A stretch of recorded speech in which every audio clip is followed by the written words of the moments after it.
Now you're watching New Eden TV. எனக்கு அன்பான சகோதர சகோதரி, ஆண்டவர் இயேசு கிறிஸ்து நாமத்தில் உங்கள் அனைவரும் வாழ்த்தி வரவேற்கிறேன். இன்றைக்கான தினவசனம், உங்கள் துக்கம் சந்தோஷமாய் மாறும். உங்கள் துக்கம் சந்தோஷமாக மாறும் என்று ஆண்டவர் இந்த நாளிலே நமக்கு நினைவுபடுத்துகிறார். அவரை போல மறுபடியுமாக அவருடைய வார்த்தைகளை நமக்கு மீண்டும் மீண்டுமாக நினைவுபடுத்துகிறார். இதனாலே நாம் சில நேரத்திலே உலக காரியங்களிலே ஈடுபடும் போது கடவுளை விட்டு விலகும் ஒரு சூழலிலே நாம் இப்போது இருக்கிறோம். இதை குறித்து உங்கள் துக்கம் சந்தோஷமாய் மாறும் என்ற இந்த வார்த்தைக்கு தினவசன தலைப்பின் மைய வசனமானது வெளிப்படுத்துதல் 21ஆம் அதிகாரம் 4ஆம் வசனத்தை நாம் வாசிக்க கேட்போம்.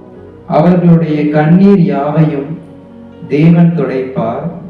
இனி மரணமும் இல்லை, துக்கமும் இல்லை, அலறுதலும் இல்லை, வருத்தமும் இல்லை, முந்தினவைகள் ஒளிந்து போயின என்று விளம்பினது. கர்த்தருக்கு மகிமை உண்டாவதாக. நாம் அனைவருமே ஏதோ ஒரு கஷ்டம் நம் வாழ்க்கையை மீண்டும் மீண்டுமாக புரட்டி போட்டுக்கொண்டே இருக்கிறது. இதற்கு எப்போதுதான் முடிவு? சில பிரதர்ஸ்லாம் நான் கேட்கிற அனுபவத்தை கேட்கும்போது, என்ன பாஸ்டர் ஒரே கஷ்டமா இருக்கு, எப்பதான் இந்த நிலைமை மாறும், எங்களுடைய ஜபத்துக்கெல்லாம் எப்பதான் ஒரு முடிவு கிடைக்கும் அப்படின்னு சொல்வதுண்டு. இங்கு நாம் அனைத்து துக்கத்தையும் துன்பத்தையும் நாம் இந்த உலகத்திலே நாம் அனுபவித்து வருகிறோம். ஆனால் ஆண்டவர் வாக்குறுதி கொடுத்திருக்கிறார். எப்போது 2000 வருடங்களுக்கு முன்பதாகவே ஆபிரகாம் சன்னதி முதலாகவே வாக்குறுதியை அப்போதே கொடுத்து விட்டார். அப்படிப்பட்ட வாக்குறுதி தான் என்னென்றால், உங்கள் துக்கம் இன்னும் சந்தோஷமாக மாறும். ஆமென், ஆமென், ஹல்லேலூயா. அவர்களுடைய கண்ணீர் யாவையும் தேவன் துடைப்பார். ஆமென், ஹல்லேலூயா. உண்மையிலே இது அவர் மனிதர்களை போல அவர் வாய் வார்த்தையிலே சொல்லுவது இல்ல.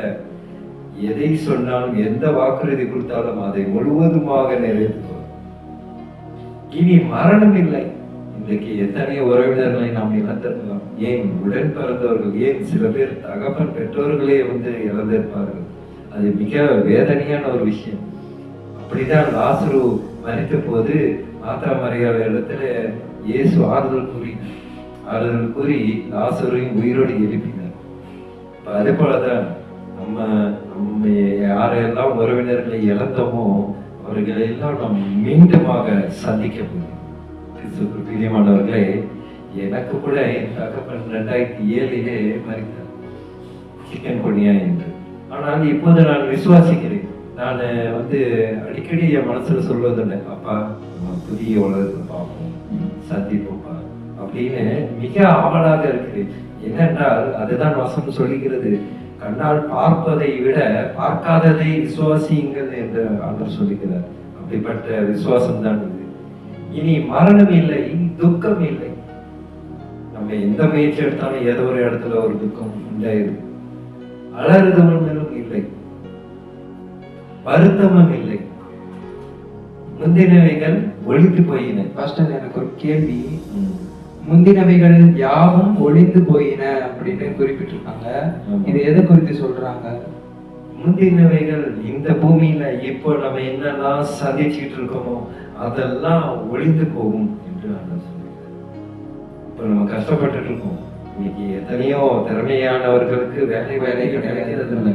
குடும்பத்துல சிக்கலாக இருக்கு. குடும்பத்துல ஒரு பரஸ்பர அன்பு கிடையாது. அந்த உலகமே சுயநல போக்கோடு போய்கிட்டு இருக்கு. அப்படி சுயநல போக்கோடு போகும் அந்த உலகமானது முந்தினவைகள் ஒழித்து போயினா புதுசா வந்துருச்சுன்னா அது முந்தினது தானே. பழைய உலகம் இருக்காது. எங்க நோவா காலத்துல கடலை மழையினாலே அழித்தாரோ அப்ப அந்த பூமி இருந்ததா, அந்த உலகம் இருந்ததா? இல்லை. அடிச்சவள் இல்லாமல் அழித்து விட்டார். அது போலதான் மறுபடியும் நடக்கும்.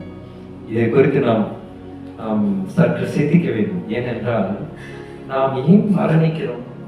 இது என்ன நிறைய பேர் என்னை கேட்டது உண்டு. ஆண்டவர் இருக்கிறார் நீங்க சொல்றீங்க, ஆனால் ஏன் நமக்கு கஷ்டம் வருது? அப்ப நம்ம ஜெபம் பண்ணும்போது பதில் கொடுக்குறோம்ல, ஒருவேளை இந்த கஷ்டத்தை எல்லாம் கடவுள் தான் கொடுக்குறாங்க. இன்னும் நிறைய பேர் அப்படியே நினைச்சுக்கிறாங்க, இப்ப படுற கஷ்டம்லாம் கடவுளால் இல்லை, ஆண்டவராக கிடையாது, ஆண்டவருக்கு கஷ்டப்படுத்த தெரியாது, ஆண்டவருக்கு பொய் சொல்ல தெரியாது. சருக்கு அரவணைத்து தான் பழக்கம், படைத்து தான் பழக்கம், அழித்து பழக்கம் இல்லை. அப்படி அழிப்பாவரை ஆனால் தீய மக்களை அழிப்பார், அது உறுதி. ஆனால் இங்கு நாம் முக்கியமாக எதனால நாம் மரணிக்கிறோம் என்றால், ஆதி பெற்றோர் ஆதாம் மூலியமாக அந்த பாவம் ஏற்பட்டது.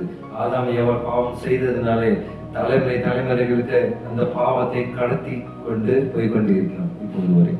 அதுதான் ரோமர் 5ஆம் அதிகாரம் 12ஆம் வசனத்தை வாசிப்போம்.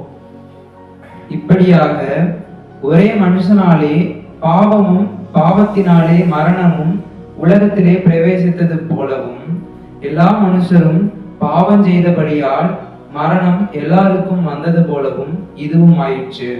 அல்லேலூயா, அல்லேலூயா. ஆண்டவர் எப்படி தெளிவாக சொல்றாருங்க, ஒரே மனுஷனாலே பாவத்தினாலே மரணமும் உலகத்திலே பிரவேசித்தது. ஆதாம் ஏவாள்னாலே அந்த பாவம் உருவானது. அந்த பாவத்தின் தலைமுறைகளாக நம்ம எல்லாம் வந்திருப்பதனாலே நமக்கும் அந்த உலகத்திலே அந்த பாவம் பரவி இருக்கிறது. ஆதாம் ஏவாளுக்கு கொடுத்த அந்த தண்டனை தான் இன்று வரை நாம் சந்தித்து வருகிறோம். நீ வேலை செய்வாய், ஆதாமுக்கு என்ன சொன்னாரு, நீ வேலை செய்வ, வேலை செஞ்சு உன்னோட பிரயாசத்தினால வேர்வை சிந்தி நீ உழைக்க வேண்டும் சொன்னாரு. இப்போ வரைக்கும் அதை நாம் செய்து கொண்டிருக்கிறோம். ஏவாளுக்கு என்ன சொன்னாரு, நீ என்னதான் இது பண்ணாலும் கணவனை சார்ந்தே தான் நீ வாழ வேண்டும், நீ 10 மாதம் உன்னுடைய மறுபிறவி எடுத்துதான் ஒரு குழந்தை எடுத்து இருப்பாய் அப்படின்னு சொன்னாங்க.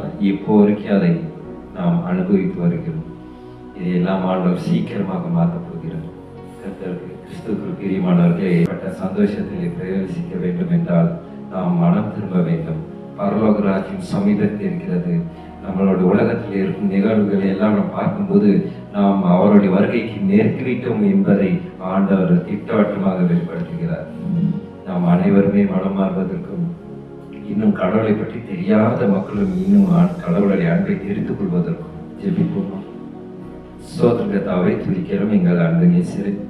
அப்பா, இந்த வசனத்தில் நீங்கள் சொன்னப்பட்டது போல எங்கள் துக்கத்தை எல்லாம் சீக்கிரமாக நீர் துடைத்து எரிக்கப் போகிறீர். ஆண்டவர், உங்களுடைய வல்லமையான ஆட்சியானது எங்களை அநேக மகிழ்ச்சியிலே கொண்டு போகும் என்று நாங்கள் விசுவாசிக்கிறோம். ஆண்டவரே, அப்பா, நாங்கள் கண்களால் பார்ப்பதை தவிர கண்களால் பார்க்காததை நாங்கள் விசுவாசிக்க எங்களுக்கு நல்ல ஞானத்தையும் மனக்கண்ணையும் தேடித்து விடுமாறு சோதரகத்தாவை எங்கள் அன்பு சகோதரிகளுக்கான ஜெபிக்கிற கர்த்தாவே, அவர்களுடைய வாழ்க்கையில நடக்கும் ஒவ்வொரு பிரச்சனைகளுக்கும் நீர் வெளிப்படுவீராக சோதரகத்தாவை துதிக்கிறோம்.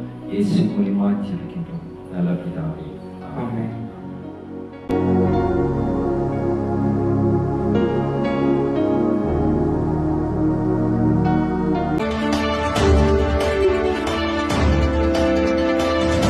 Now you're watching New Eden TV.